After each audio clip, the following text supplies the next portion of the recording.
அனைவருக்கும் வணக்கம். நாம இப்ப பாக்கியலட்சுமி சீரியல்ல என்னெல்லாம் சுவாரஸ்யமான விஷயங்கள் நடக்குதுன்னு பார்க்கலாம் வாங்க. கோபிநாத்தை பத்தி கூடி சீக்கிரம் நம்ம ராதிகா நல்லா புரிஞ்சுக்கணும் அப்படின்னு நீங்க நினைச்சீங்கன்னா இந்த வீடியோக்கு ஒரு லைக் போடுங்க.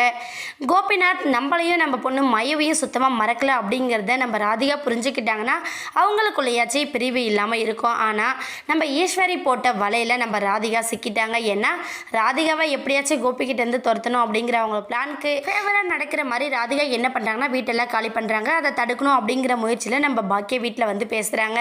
ராதிகா, நீங்கள் சரியான முடிவு எடுத்துருக்கிறதா நீங்கள் நினைக்கிறீங்களா? ஏன்னா உங்கள் கல்யாண வாழ்க்கை எப்படிங்கிறது எனக்கு தெரியாது. ஏன்னா நீங்கள் விருப்பப்பட்டு தான் 2 பேரும் கல்யாணம் பண்ணிக்கிட்டீங்க. ஆனால் இப்போ நீங்கள் நடந்துக்கிறது சரின்னு எனக்கு தோணலை அப்படின்னு சொல்லிட்டு நம்ம பாக்கியா சொல்கிறாங்க. உடனே ராதிகா வந்து, என்ன பாக்கியா சொல்கிறீங்க? நான் தான் என்னோடய வாழ்க்கையில் எப்போவுமே சரியான முடிவை எடுக்கிறதுல இல்லை. இது மட்டும் என்ன சரியாக இருக்க போகுது? சரியே தப்போ தெரிஞ்சோ தெரியாமலே கோபியை கல்யாணம் பண்ணிக்கிட்டேன். அதனால் நான் படாத பாடுபட்டுட்ருக்கேன். இதுக்கப்புறமும் அவரை நம்பி நான் ஏமாற தயாராக இல்லை. ஒரு பக்கம் உங்கள் குடும்பமே அவர் உங்கள் வீட்டோட வச்சுக்கணுன்னு தானே ஆசைப்பட்றாங்க. அப்படி இருக்கும்போது நான் இங்கேருந்து நான் என்ன செய்யறது? என் பொண்ணுவை என்னால் ஏமாற்றிக்கிட்டே இருக்க முடியாது. ஏன்னா நேற்று அவளோட பர்த்டேக்கு அவர் வருவாருன்னு சொல்லிட்டு எவ்வளோ மயு எக்ஸ்பெக்ட் பண்ணான்னு உங்களுக்கு தெரியுமா பாக்கியா? ஆனால் கோபிக்கு அந்த அக்கறையே துளி கூட இல்லை அப்படிங்கிற மாதிரி நம்ம ராதிகா வந்து சொல்கிறாங்க. உடனே பாக்கியா வந்து, இல்லை ராதிகா, நீங்கள் அவசரப்பட்டு இந்த முடிவை எடுக்க வேண்டாம். கொஞ்சம் பொறுமையாக நிதானமாக யோசிச்சு பாருங்கள்.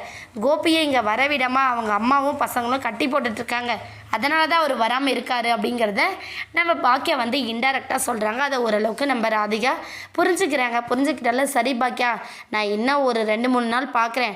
அதுக்கப்புறம் நான் இங்கே இருக்க மாட்டேன். ஆனால் வீட்டை காலி பண்ணுறது கன்ஃபார்ம் தான் அப்படிங்கிற முடிவுக்கு நம்ம ராதிகா வந்துடுறாங்க. உடனே பாக்கியா வந்து, சரி உங்களோட வாழ்க்கை, நான் எந்த டெசிஷனும் எடுக்கல.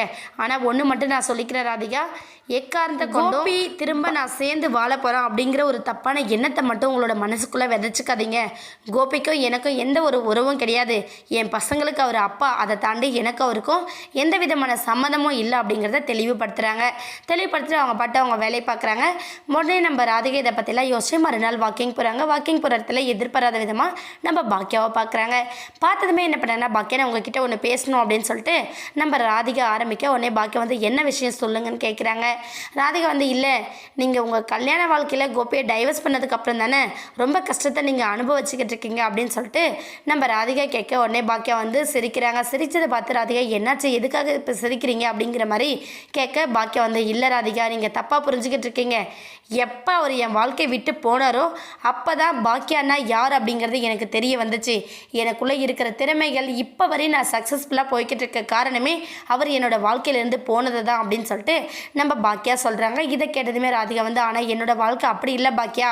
நான் எப்போ கல்யாணம் பண்ணிக்கிட்டேனோ அப்போவே என்னோட நிம்மதி சந்தோஷம் எல்லாமே தொலைஞ்சு போச்சு. இப்போ அதை தேடி அலையிற மாதிரி ஒரு நிலைமை வந்துருச்சு அப்படின்னு சொல்லிட்டு நம்ம ராதிகா கிளம்பி போகிறாங்க. கூடிய சீக்கிரம் இந்த ப்ராப்ளத்துக்கு எல்லாம் ஒரு ஃபுல் ஸ்டாப் வச்சு நம்ம பாக்கியாவும் சரி ராதிகாவும் சரி சந்தோஷமாக இருந்தாங்கன்னா ரொம்பவே சுவாரஸ்யமாக இருக்கும். வெயிட் பண்ணி பார்க்கலாம். இந்த வீடியோ உங்களுக்கு பிடிச்சிருந்தா மறக்காமல் நம்ம சேனலை சப்ஸ்கிரைப் பண்ணுங்கள். தேங்க்யூ.